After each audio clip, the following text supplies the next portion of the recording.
എടാ കുട്ടാ, എടാ കുഞ്ഞുണ്ണി, എടാ മൂക്കൂത്തി വീഴും. ഇങ്ങനെ തൂങ്ങാതെ ഇതൊക്കെ താഴത്തേക്ക് എടുത്തു വെച്ച് അവിടെ കിടന്ന് ഉറങ്ങിക്കൂടെ? സാറ് വന്നില്ലേ? വന്നെങ്കിൽ കണ്ടൂടെ?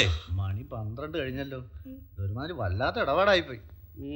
ഇത് വരട്ടെ, കുറച്ച് നാളായി തുടങ്ങിയിട്ട്. ഇന്നത്തോടെ ഈ പരിപാടി ഞാൻ നിർത്തിക്കും. ഏതാ കച്ചേരിയോ? അല്ല, ഈ കച്ചേരി കഴിഞ്ഞിട്ടുള്ള സർക്കീറ്റും പരിപാടി വേണ്ട വേണ്ടാന്ന് വിചാരിക്കും തോറും കൂടിക്കൂടി വരിക. നമ്മളിങ്ങനെ ചുമ്മാതെ പറഞ്ഞിട്ടൊന്നും കാര്യമില്ല. അദ്ദേഹം വരുമ്പോൾ നേരത്തെ പറയണം. ഞാൻ പറയും. എന്താ ഞാൻ പറഞ്ഞ കേക്കില്ലേ? എത്ര വലിയ സംഗീതജ്ഞനായാലും എന്റെ മുഖമൊന്നും മാറിയാണ്ടല്ലോ ഇപ്പോഴും വിറയ്ക്കും. അത് ഏട്ടനും അതെ, അനിയനും അതെ. പക്ഷെ അമ്മാമ്മയുടെ മുഖം മാറില്ല എന്ന് മാത്രം അല്ലേ? നീ ഉറങ്ങിയില്ലായിരുന്നു? അമ്മാമ്മയ്ക്ക് കർശനായിട്ട് ഏട്ടനോട് പറഞ്ഞാൽ എന്താ? അതിപ്പോ നിനക്കും പറഞ്ഞൂടെ? എനിക്ക് പറയണതിന് ഒരു പരിധിയുണ്ട്. അമ്മാമ്മയ്ക്ക് ശാസിക്കാം, എനിക്ക് അതിന് പറ്റുമോ? അത് ഞാൻ പലപ്പോഴും വിചാരിക്കാറുണ്ട് ഗോപി. പക്ഷേ ആ നടപ്പും ഭാവവും ചിരിയൊക്കെ കാണുമ്പോൾ എനിക്ക് നിങ്ങളുടെ അച്ഛനെ ഓർമ്മ വരിക. കച്ചേരിക്കല്ലാതെ അദ്ദേഹത്തിന് മുമ്പിൽ ഞാൻ ഇരുന്നിട്ടില്ല. എവിടെ ചെന്നാലും ആരാധകര്, എത്രയെത്ര പ്രലോഭനങ്ങൾ, അതും വലിയ വലിയ ആളുകളുടെ. ഒന്നിലും വീണിട്ടില്ല. സംഗീത ഈശ്വരനായിരുന്നു. അങ്ങനെയുള്ള ഒരാളുടെ മോൻ. ഈശ്വരോ രക്ഷതും. അതൊക്കെ വെറുതെ ഓരോരുത്തരുടെ വിശ്വാസങ്ങളാ. സംഗീതം ഹൃദയത്തിലാണ്. അല്പം കഴിച്ചു എന്ന് വെച്ച് ഇല്ലാതായി പോകുന്നു അല്ലാതെ. അങ്ങനെയാണെങ്കിൽ ഇപ്പോ ഈ പാശ്ചാത്യതൊക്കെ ധാരാളം സേവിക്കുന്നവരല്ലേ? അവിടെ സംഗീതം ഉണ്ടാവാനേ പാടില്ലല്ലോ. അപ്പോ അതൊന്നും അല്ല സത്യം. ഈ ഓരോ നാട്ടിലെ ആചാര മര്യാദകൾക്കനുസരിച്ച് ഓരോ വിശ്വാസങ്ങൾ. അതാണ് അതിന്റെ ശരി. പരിപാടിക്ക് മുമ്പ് തന്നെ മൂക്കറ്റ മദ്യപിക്കുന്ന എത്ര വലിയ വലിയ പാട്ടുകാരെ ഞാൻ കണ്ടിരിക്കുന്നു. ഒരേ ഒരു കാര്യം ശ്രദ്ധിക്കേണ്ടതുള്ളൂ. മദ്യം നമുക്ക് സേവിക്കാനുള്ളതാണ്, അത് നമ്മളെ സേവിക്കരുത്. അത്രേ ഉള്ളൂ. ഈ നാട്ടിൽ കലാകാരന്മാർ ആര് വന്നാലും ഞാൻ അവരെ ശരിക്കും ട്രീറ്റ് ചെയ്ത് വിടും. കലാകാരൻ നാടിന്റെ പൊതുസ്വത്താണ്. നമ്മൾ അവരെ ബഹുമാനിക്കണം, സ്നേഹിക്കണം. ഇപ്പോ ദേ ഈ കാശൊന്നും കമ്മിറ്റിക്കാർ എനിക്ക് തരാൻ പോണില്ല. എന്റെ പോക്കറ്റിൽ നിന്ന് പോവും. പോകട്ടെ, കലയ്ക്ക് വേണ്ടിയല്ലേ. ആ ആത്മസംതൃപ്തി മതി. ഞാൻ നിർത്തി. ഇന്നിത്തിരി കൂടി. ഒരു കുപ്പി 3 ആൾ കുടിച്ചിട്ട് പിന്നെയും ബാക്കി വന്ന ശാപം കിട്ടും. നമുക്കിത് ഫിനിഷ് ചെയ്യാം. അല്ല, എല്ലാവരും വെയിറ്റ് ചെയ്യാണ്. വെയിറ്റ് ചെയ്തിട്ടെന്ന് നമുക്കൊന്ന് ശരിക്കും കൂടിയിട്ട് പോയാൽ അത് പറഞ്ഞാൽ ശരിയാവില്ല. അനുജനും അമ്മാവനും ഒക്കെയാണ്. അമ്മാവനോ? പല്ലാവൂർ പരമേശ്വരൻ നായരെ അറിയില്ലേ? മൃദംഗ ചക്രവർത്തിയാണ്. സ്വന്തം അമ്മാവനാ. അമ്മാവൻ മാത്രമല്ല, ഗുരുസ്ഥാനമുണ്ട്. അച്ഛനും മൃദംഗം വായിച്ചിരുന്ന അമ്മാവനാ. ഓഹോ, അപ്പൊ അച്ഛനും ഇത് തന്നെയായിരുന്നു ജോലി. താൻ ഏത് നാട്ടുകാരനാടോ? പയ്യന്നൂർ ദേവനാരായണ നമ്പൂതിരി എന്ന് കേട്ടിട്ടില്ലേ? ആരാ അത്? സത്യം പറഞ്ഞ ഇല്ല. നമ്മൾ ഈ കച്ചവടമായിട്ടൊക്കെ നടക്കുന്നതിനിടയില് കലയായിട്ട് അങ്ങനെ ഒരു ബന്ധം. ആടുണ്ടോ അങ്ങാടി അറിയുന്നു. ഇടോ, അങ്ങനെ ഒരു പ്രതിഭ ഇവിടെ ഉണ്ടായിട്ടില്ല. ആഹാ, എന്നാ അടുത്ത കൊല്ലം മൂപ്പരുടെ കച്ചേരി മതി. എന്താ? അതിന് മരിച്ചുപോയി തന്റെ തന്ത വിചാരിക്കണം. ഇടോ, അദ്ദേഹം മരിച്ചിട്ട് 10-15 കൊല്ലായി. ഓഹോ, കഷ്ടമായി പോയി. തീരാ നഷ്ടം. ഇനി ഇവിടെ ഇരുന്ന സന്തോഷമായിട്ട് പിരിയാൻ പറ്റില്ല. എന്തു പറ്റി? അങ്ങനെയാ.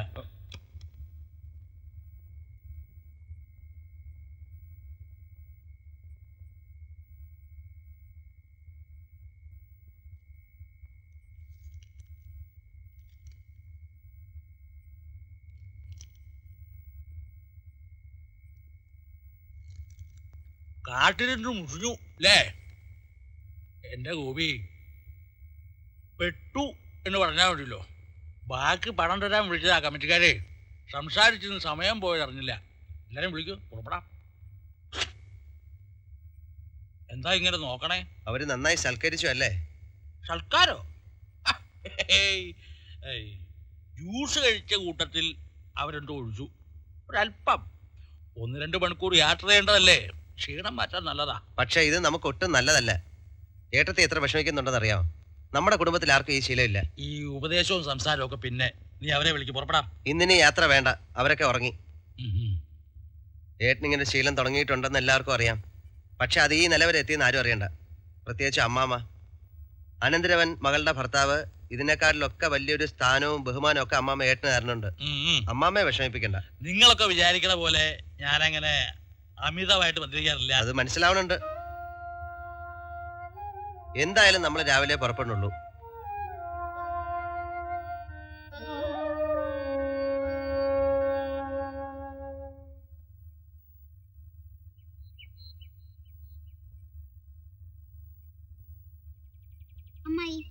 അപ്പുറത്തെ വീട്ടിൽ പുതുതായി താമസിക്കാൻ വന്ന ആളില്ലേ, ഒരു പെട്ടത്തലേൻ. അയാൾക്ക് എന്തൊക്കെയാ അറിയേണ്ടത്? അമ്മായി പാടുവോ, ഡാൻസ് ചെയ്യോ, പിന്നെ ഇവിടെ ഓരോരുത്തർക്ക് എന്തൊക്കെ അറിയാം? പാലും കൊണ്ട് എന്ന 1 മണിക്കൂർ ചോദ്യങ്ങളാ. നല്ല ഭംഗിയുണ്ട്. ഇത് തുണി കഴിയുമ്പോ എനിക്ക് തരണം കേട്ടോ. അപ്പോ വായിക്കാനും പഠിക്കാനും ഒന്നും ഇല്ലേ നിനക്ക്? പാല് കൊണ്ട് കൊടുക്കാൻ 1 മണിക്കൂറാ ചെക്കന്. പെൺപോലീസ്.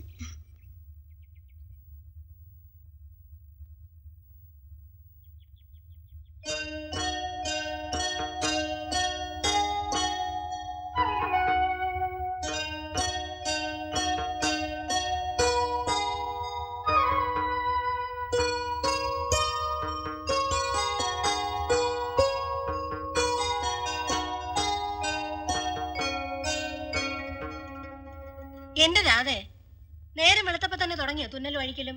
നീ അടുക്കളയിലോട്ട് ചെല്ലേ. ഏടത്തി തനിയെ കഷ്ടപ്പെടുന്ന കണ്ടില്ലേ നീ? അച്ഛാ, ചൂടുവെള്ളം കുളിമുറി വെച്ചിട്ടുണ്ട്. കുട്ടികൾ വന്നില്ലേ ദേവു? ഇല്ല, രാത്രി തന്നെ എത്തുമെന്ന് പറഞ്ഞതാ. കാത്തിരുന്ന് രമണി ഇന്നലെ ഉറങ്ങിയിട്ടില്ല. ആ പെണ്ണെന്തിയേ? അവളെ ഞാൻ ഇങ്ങോട്ട് പറഞ്ഞു വിട്ടിരുന്നല്ലോ. അപ്പുറത്തെങ്ങാനും ഉണ്ടാവും. ഇങ്ങനെ ഒരു മടിച്ചി ഉടുത്തൊരുങ്ങി നടക്കാനല്ലാതെ. ഞാൻ വേണ്ടെന്ന് പറഞ്ഞിട്ടാ. കയ്യിലൊരാവി കൊള്ളോ തീപ്പൊരി വീഴുവോ ചെയ്താ അത് മതി ഏട്ടന്മാർക്ക്. അവളെ കൊണ്ട് പണിയടിപ്പിക്കണോ കഷ്ടപ്പെടുത്തണോ എന്നൊക്കെ പറഞ്ഞ് ചീത്ത മുഴുവൻ എനിക്കാവും. പെൺകുട്ടികളായാൽ എന്തെങ്കിലും അറിഞ്ഞിരിക്കണ്ടേ? നാളെ ഒരു കുടുംബത്തിൽ എന്ന് കയറുമ്പോ അടുക്കളപ്പണി എടുത്തു കൊടുക്കാൻ ഈ ഏട്ടന്മാര് ചെല്ലുവോ? വന്നും തോന്നണം. അമ്മായി ഇതൊന്ന് നോക്കിയേക്കണേ.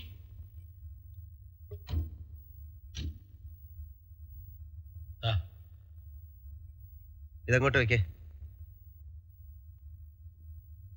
ശരി സർ. രാത്രി കാണാണ്ടായപ്പോ ഏട്ടത്തി പരിഭ്രമിച്ചോ? ഏയ്, കൊച്ചുകുട്ടികളൊന്നും അല്ലല്ലോ. ഉവ്വ് രാത്രി ഉറങ്ങിയിട്ടുണ്ടാവില്ല. എനിക്കറിഞ്ഞൂടെ അവളെ. അച്ഛാ, ഒരു ചായ കുടിച്ചിട്ട് പോ. ചായയൊക്കെ വീട്ടിൽ ചെന്നിട്ട് അവിടെ ഇനിയിപ്പോ എന്തൊക്കെ ബഹളം ഉണ്ടായിട്ടുണ്ടാവോ? പോവാടോ. ഈ ഉത്സവപ്പറമ്പിലെ കച്ചേരി എന്ന് പറഞ്ഞാൽ എപ്പോഴാ തുടങ്ങുക എപ്പോഴാ അവസാനിക്കുക ഒന്നും പറയാൻ പറ്റില്ല. പേടിച്ചോ? ഏയ്, പേടിച്ച ഞാനല്ല, അമ്മയും മുത്തശ്ശനുമാ. ഇന്നലെ നടന്നതൊന്നും അമ്മയോടും രമണോടൊന്നും കുട്ടിക്കൊഴിക്കാൻ നിൽക്കണ്ട. ചോദിച്ചാ പറയാൻ കാരണങ്ങൾ വേറെ ഉണ്ട്. നുണ പറയണമെന്ന്. അപ്രിയമായ സത്യങ്ങൾ പറയാതിരിക്കുക. അപ്രിയമായ കാര്യങ്ങൾ ചെയ്യാതെയും ഇരിക്കാം. അത് ഞാൻ ഉറപ്പിച്ചു. ഇതിനു മുമ്പേ പല ഉറപ്പുകളും ഉണ്ടായിട്ടുണ്ട്. ഇതങ്ങനെയല്ല, ഇത് ഉറപ്പ്. എന്താ വന്നിട്ട് അകത്തേക്ക് കയറാതെ രണ്ടാളിൽ നിന്ന് കുശൂശിക്കണേ? ഏയ്, ഇന്നലെ പറ്റേ ആന ഇടഞ്ഞില്ലേ? അയ്യോ, എന്നിട്ട് പ്രശ്നമൊന്നും ഉണ്ടായില്ല. കച്ചേരി തുടങ്ങുമ്പോ 2 മണി. എന്താ എന്താ അച്ഛാ, ആന ഇടഞ്ഞൂന്ന്. എന്നിട്ടൊന്നും പറയണ്ട എന്റെ മുത്തശ്ശ. ഗോപി ഒന്ന് പറഞ്ഞു കൊടുക്കും. അതിപ്പോ ഞാൻ എങ്ങനെയാ പറയാ? എനിക്ക് കുളിച്ചിട്ട് വല്ലോ കഴിക്കണം. എന്നിട്ടോ കഴിക്കാൻ? ദോശയുണ്ട്. എന്നിട്ട് ആനയെ തിളച്ചോ ഗോപി? ആന മുത്തശ്ശ, എനിക്ക് ഓഫീസിൽ പോയ സമയം ഞാൻ വന്നിട്ട് പറയാം. ഏതാനയായിരിക്കും?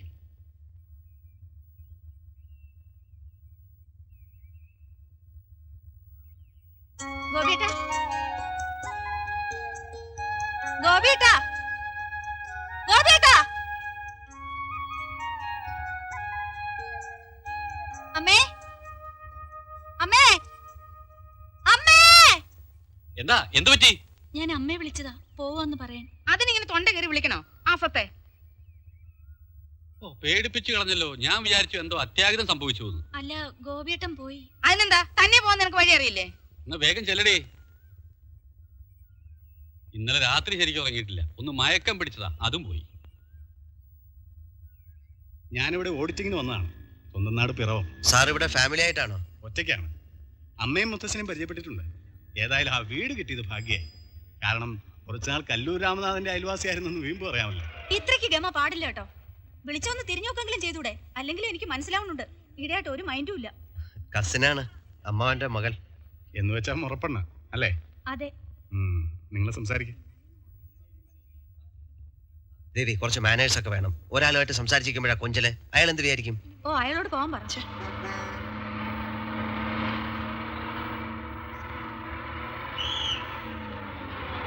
നല്ല തിരക്കാ, നമുക്ക് അടുത്ത വണ്ടിക്ക് പോവാം. എനിക്കൊരു കാര്യം പറയാനുണ്ട്. നീ അടുത്ത വണ്ടിക്ക് വന്നാൽ മതി. നിനക്ക് തോന്നിയ സമയത്ത് കോളേജ് ചെന്നാൽ മതി. ഇത് 10 അടിക്കുമ്പോ സീറ്റിൽ ഉണ്ടായില്ലെങ്കിൽ ചുവന്ന വഴിക്ക് ആബ്സെന്റ് മാർക്ക് ചെയ്യും. അത്ര സെറ്റാ സൂപ്പർ. ഗോപിയേട്ടാ, ഗോപിയേട്ടാ, ഒന്ന് നിർത്തണേ.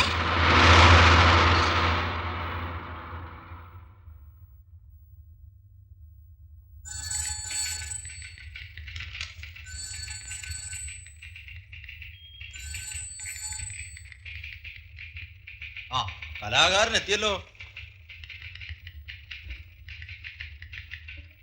ഇന്നലെ ഉണ്ടായിരുന്നോ പാട്ടുകച്ചേരി? സൂപ്രണ്ടിനെ കാണാൻ പറഞ്ഞിട്ടുണ്ട്. എന്തിനാ? പാട്ടുകച്ചേരി നടത്താനാവും.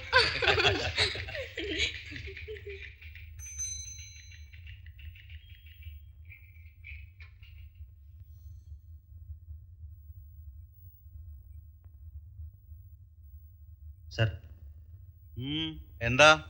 സാറിനെ ഒന്ന് കാണാൻ പറഞ്ഞു. തന്നെ കാണാനുള്ള ആഗ്രഹം കൊണ്ടൊന്നുമല്ല. താൻ എന്ത് വിചാരിച്ചായി കളി? സാർ, ഇന്നലെ ഏട്ടന് പ്രോഗ്രാം ഉണ്ടായിരുന്നു. തന്റെ ഏട്ടന്റെ പ്രോഗ്രാം അനുസരിച്ചൊന്നുമല്ല എന്റെ ഓഫീസിൽ പ്രവർത്തിക്കുന്നത്. ഒരു അർജന്റ് ഫയല് രാവിലെ കൊടുത്തയക്കാൻ പറഞ്ഞ RDO. ഞാൻ എന്ത് എക്സ്ക്യൂസ് പറയും? തനിക്ക് പാട്ട് കച്ചേരിയാ വലുത്. താൻ ആരാ, യേശുദാസോ? സാർ ഇത്ര ചൂടാവേണ്ട കാര്യമൊന്നുമില്ല. ഞാൻ ഹാഫ് ഡേ ലീവ് എഴുതി തരാം. ലീവോ? ഞാൻ ലീവ് തരുന്നില്ലെങ്കിലോ? സാറ് തരേണ്ട കാര്യമൊന്നുമില്ലല്ലോ, ഞാൻ എടുക്കുകയല്ലേ ചെയ്യണത്. തന്നെ ഞാനൊരു പാഠം പഠിപ്പിക്കും. അത്രല്ലേ ഉള്ളൂ, തൂക്കിക്കൊല്ലൊന്നുമില്ലല്ലോ. ലീവ് തരാതെ എനിക്കിന്ന് ഡ്യൂട്ടി ജോയിൻ ചെയ്യാൻ പറ്റുമോ ഞാൻ നോക്കട്ടെ. എന്റെ പെർമിഷൻ ഇല്ലാതെ ഓഫീസ് കാര്യത്തിന് RDO കാണാൻ പറ്റില്ല. RDO ആരാ, ദൈവോ? കാണാൻ പറ്റുമോ ഞാൻ നോക്കട്ടെ.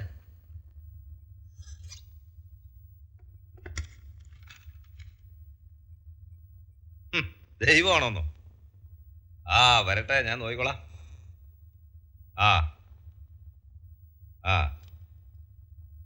വരാൻ പറ സാർ. ആ ശരി ശരി. ഞാൻ ചോദിക്കാം. ഓക്കെ. നിന്നെ കുറിച്ചുള്ള കംപ്ലൈന്റാ സൂപ്രണ്ട്. നീ എന്താ ഓഫീസിൽ ഇങ്ങനെ റബലാവുന്നേ? സാർ, ഞാനൊരു അരമണിക്കൂർ താമസിച്ചു. ലീവ് എഴുതി വെക്കാന്ന് പറഞ്ഞിട്ട് അയാൾ സമ്മതിച്ചില്ല. നേരി. എന്നെ കുറിച്ച് നീ എന്തോ അപമര്യാദയായി സംസാരിച്ചു എന്ന് കേട്ടു. സാറിന് അങ്ങനെ തോന്നുന്നുണ്ടോ? ഏയ്, അയാൾ പറഞ്ഞുകൊണ്ട് വെറുതെ ചോദിച്ചതാ. നമ്മൾ തമ്മിൽ നേരത്തെ പരിചയമുണ്ടെന്ന് അയാൾ അറിഞ്ഞൂടെ? ഞാൻ ആരോടും പറഞ്ഞിട്ടില്ല സാർ. പരിചയം കൊണ്ട് മുതലെടുക്കാന്ന് ആർക്കും തോന്നണ്ട. നിനക്ക് ഒപ്പിടണ്ടേ? ഞാൻ ഹാഫ് ഡേ ലീവ് എഴുതിക്കോളാം. പിന്നെ ലീവ് വാശി തീർക്കാനുള്ളതല്ലേ? സൂപ്രണ്ട് എന്ന് കണക്ട് ചെയ്ത്. RDO വന്നു, ഇവിടെ ഉണ്ട്. അറ്റൻഡൻസ് രജിസ്റ്റർ ഒന്ന് കൊടുത്തേച്ചേ. എടാ, എല്ലാ സർക്കാർ ഓഫീസിലും ഉണ്ട് ഇതുപോലുള്ള അസൂയ. പണ്ട് വില്ലേജ് ഓഫീസിൽ ക്ലാർക്കായിരുന്നപ്പോ കുറച്ച് നാടകം കളിച്ച് നടന്ന് എന്നെ ഇട്ട് തട്ടിയ തട്ട് എനിക്ക് നല്ല ഓർമ്മയുണ്ട്. ഈ IAS കിരീടം തലേ കയറിയ പിന്നെ നാടകവും കലയും എല്ലാം പോയി. ഇന്ന് ഉച്ചവരെ ഞാൻ ഫ്രീയാ. അതുവരെ നിനക്ക് ഇവിടെ ഡ്യൂട്ടി. നമുക്കല്പം സംഗീതവും കലയും ഒക്കെ ആവാം. ഇതാ, ഇന്ന് ഉച്ചവരെ വിസിറ്റേഴ്സ് ആരും വേണ്ട, ഞാൻ വളരെ ബിസിയാണ്. ശരി സാർ. സമിനാഥ പരിപാലയാശുമാ.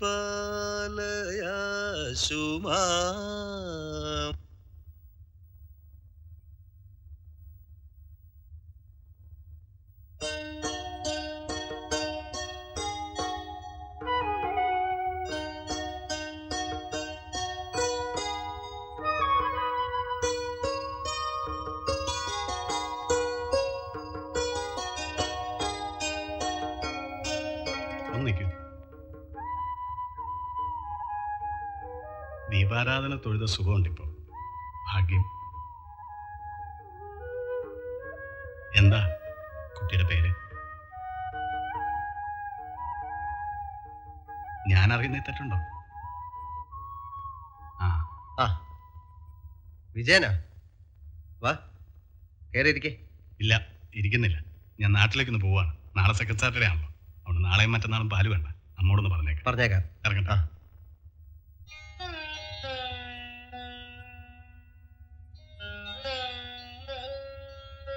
ആരാ വീണു വായിക്കുന്നേ? അത് അനിയത്തിയാ, രാധ. അനിയത്തിയും പാടുമോ? ഇല്ല, അവൾ സംസാരിക്കില്ല.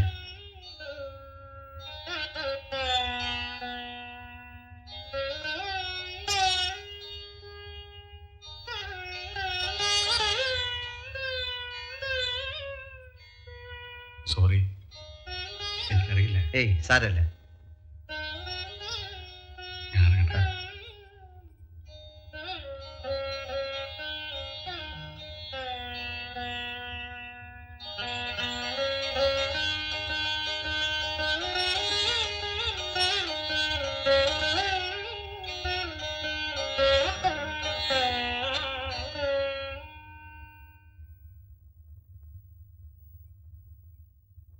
ആഹാ, നീ ഇവിടെ രക്ഷപ്പെട്ടിരിക്കുക. മിനിഞ്ഞാന്ന് എത്ര രൂപ എൻ്റെ കയ്യിൽ നിന്ന് കളിച്ചു വാങ്ങിയത്? ചെന്ന് ഏട്ടത്തെ വിളിച്ചോട്ടോ, നമുക്കൊരു കൈ നോക്കാം.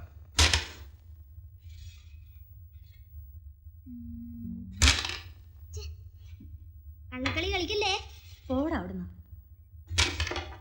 അമ്മയുടെ കളി. അതെ, ലൈനിൽ ഫുള്ളായിട്ട് വെച്ചടിക്കേ.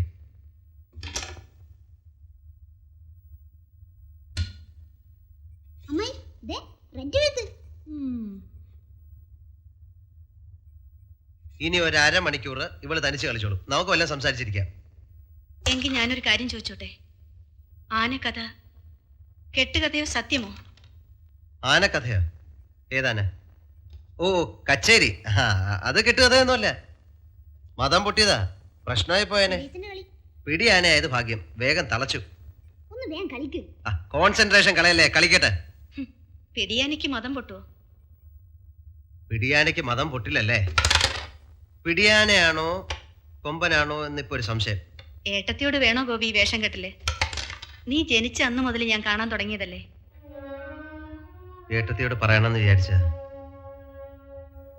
ഏട്ടൻ ചില വേണ്ടാത്ത ശീലങ്ങളൊക്കെ തുടങ്ങിയിട്ടുണ്ട്. ഞാൻ പിന്നെ പറയാം. എനിക്കറിയാം ഗോപി, കുറെ നാളായിട്ടറിയാം. ആദ്യമൊക്കെ ദശമൂലാഷ്ടമാണെന്നാണ് ഞാൻ കരുതിയത്. പിന്നെയാ മനസ്സിലാവണത് അരിഷ്ടത്തിന്റെ കൂടെ ചേർക്കണത് വേറെയാ. പറഞ്ഞു പറഞ്ഞു ഞാൻ മടുത്തു. അമ്മയുടെ കളി. എന്തമ്മ? ഒന്നുമില്ലടാ. റെഡ് എവിടെ? റെഡ് അതെപ്പോഴേ അടിച്ചിട്ടു. പിന്നെ ഇനി കളിച്ചിട്ട് എന്ത് കാര്യം? ദേ അച്ഛൻ വരണു. എപ്പോ നോക്കിയാലും ഈ കളിയേ ഉള്ളല്ലോ ഇവിടെ. നാളെയും മറ്റന്നാളും ഹോളിഡേ. ഓ, അപ്പൊ 2 ദിവസത്തേക്ക് പുസ്തകം തുറക്കുകയേ വേണ്ട. ഈ കളിച്ച് കളയുന്ന സമയം സാധകം ചെയ്തോളൂ എനക്ക്. നാളെ വെളുപ്പിനെ എഴുന്നേറ്റ് ചെയ്യണം. നാളെ ഹോളിഡേ ആയതുകൊണ്ട് ഓഫീസിൽ പോകേണ്ട കാര്യമില്ല. എത്ര ഹോളിഡേ ഞാൻ കണ്ടതാ. ഈ സർക്കാർ ഉദ്യോഗം കിട്ടിയ പിന്നെ കച്ചേരി കേറ്റുപാടുമ്പോഴല്ലാതെ ഇവൻ പാടുന്നത് ഞാൻ കേട്ടിട്ടേ ഇല്ല. ഏട്ടത്തി, ഇന്നാളെ ഞാൻ പാടിയില്ലേ വെളുപ്പിനെ 2 മണിക്കൂർ നേരം. എന്തിനാടാ വെറുതെ അവളെ കൊണ്ട് നുണ പറയിക്കുന്നത്? അപ്പോ പോയി അച്ഛമ്മയെ മുത്തശ്ശനെ വിളിച്ചോണ്ട് വാ. സംഗീതം പിച്ചളക്കിണ്ണം പോലെയാണ്. ദിവസവും തുടച്ച് വെടുപ്പാക്കി വെച്ചാൽ അത് തങ്കം പോലെ തിളങ്ങും. ഇല്ലെങ്കിലോ ക്ലാവ് പിടിച്ച് കറുത്ത് വൃത്തികേടാവും. പിന്നെ അതൊട്ട് വൃത്തിയാക്കാനും പറ്റില്ല. ഏട്ടൻ പണ്ട് പറഞ്ഞിട്ടുണ്ട്. ആ, തൊഴിലായിട്ട് സർക്കാർ ജോലി മതിയെന്ന് വെച്ചാൽ ആയിക്കോട്ടെ. പക്ഷെ ഇതൊരു വാസനയാണ്. തലമുറകളായിട്ട് സരസ്വതി കടാക്ഷം കൊണ്ട് കിട്ടിയ വരദാനം. അത് അച്ഛൻ എനിക്ക് പകർന്നു തന്നു, ഞാൻ നിനക്ക് പകർന്നു തന്നു. നീ വേണം അടുത്ത തലമുറയിലേക്ക് പകരാൻ. ഞാൻ ശ്രമിച്ചോളാം. ആ, ചില നേരത്തെ ഇവന്റെ വാക്കും സംസാരവും കേട്ടാ തന്നെ അച്ഛനാ.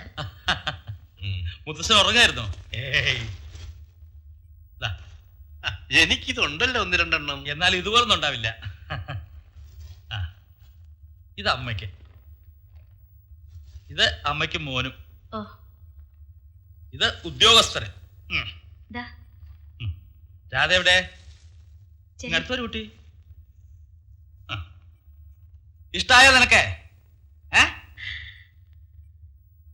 നിനക്കൊന്നും വാങ്ങിയില്ലടാ. എനിക്കിതൊന്നും അല്ല, ഇത്തിരി മരുന്നാ, ദശമൂലാഷ്ടം. വയറിന് നല്ല സുഖമില്ല. ആ രമണി, ഇത് കണത്തോളൂ. ഇവന്റെ അച്ഛന്റെ സ്വഭാവം തന്നെ. കിട്ടുന്ന കാശ് മുഴുക്ക് എങ്ങനെങ്കിലും മുടിച്ചില്ലെങ്കിൽ ഉറക്കാൻ പറ്റില്ല. കൂട്ടി വെച്ചിട്ട് എന്താ മുത്തശ്ശ കാര്യം? ആ ഗോപി, നീ തിരിച്ചു വരുമ്പോ അമ്മാമ്മയോടെ കേറിയോ? ഇല്ല. ആ ദേവിയോടെ പരിഭവിച്ചിരിക്കുക. നീ അവളെ നോക്കി ചിരിച്ചില്ലാന്നോ, പോയപ്പോ കൂടെ കൂട്ടിയില്ലാന്നോ എന്തൊക്കെയോ പറയണ കേട്ടു അമ്മായി. അതുകൊണ്ട് അവള് കോളേജിൽ പോവാണ്ട് തിരിച്ച് വീട്ടിലേക്ക് പോന്നു അത്രേ. രമണിയെ പോലല്ല അവള്. പെട്ടെന്ന് പിണങ്ങണ സ്വഭാവാ. അതുപോലെ ഇണങ്ങുകയും ചെയ്യും. കുറച്ച് പോരപ്പത്തര ഇവനും കൂടുതലാ. ചെറുപ്പക്കാരല്ലേ, ഇത്തിരി നേരം പോക്കൊക്കെ ആവാം. അത് ശരിയാ. എന്നാ ഞാൻ റോഡിൽ കൂടെ ഡാൻസും കളിച്ച് പാട്ടും പാടി നടക്കാം. അയ്യോ, അത്രയ്ക്കൊന്നും വേണ്ടാട്ടോ. അല്ല, ആ കാര്യം എന്തിനാ ഇങ്ങനെ നീട്ടിക്കൊണ്ടു പോണത്? രാധയുടെ കാര്യം കഴിഞ്ഞിട്ടാവട്ടെ എന്ന് വിചാരിച്ച. അവൾക്ക് ഇനി ആര് വരാനാ? പത്രത്തിൽ ഒന്നുകൂടെ പരസ്യം കൊടുത്താലോടാ? അതുകൊണ്ടൊന്നും ഒരു കാര്യമില്ലമ്മേ. പത്രത്തിൽ കൊടുത്തതിന്റെ വിശേഷമൊക്കെ അമ്മയ്ക്ക് അറിവുള്ളതല്ലേ. ലക്ഷങ്ങൾ എത്ര കിട്ടുമെന്നേ നോട്ടമുള്ളൂ. കണ്ണോ കയ്യോ കാലോ മൂക്കോ ഒന്നും ഇല്ലേലും വിരോധമില്ലെന്നാ. അത് പിന്നെ അങ്ങനല്ലേ ഉണ്ടാവും. സംസാരിക്കാത്ത ഒരു പെണ്ണിനെ ആരാ സ്വീകരിക്കുക? സംസാരിക്കാൻ ശേഷിയില്ലല്ലോ, അതൊരു മനുഷ്യജന്മം അല്ലേ അമ്മേ, മാടും പശു ഒന്നും അല്ലല്ലോ. മതി പറഞ്ഞത്. അവൾ അപ്പുറത്തുണ്ട്. കുളിക്കാൻ തോർത്ത് സോപ്പ് എടുത്തു വെച്ചിട്ടുണ്ട്. വരൂ. ആ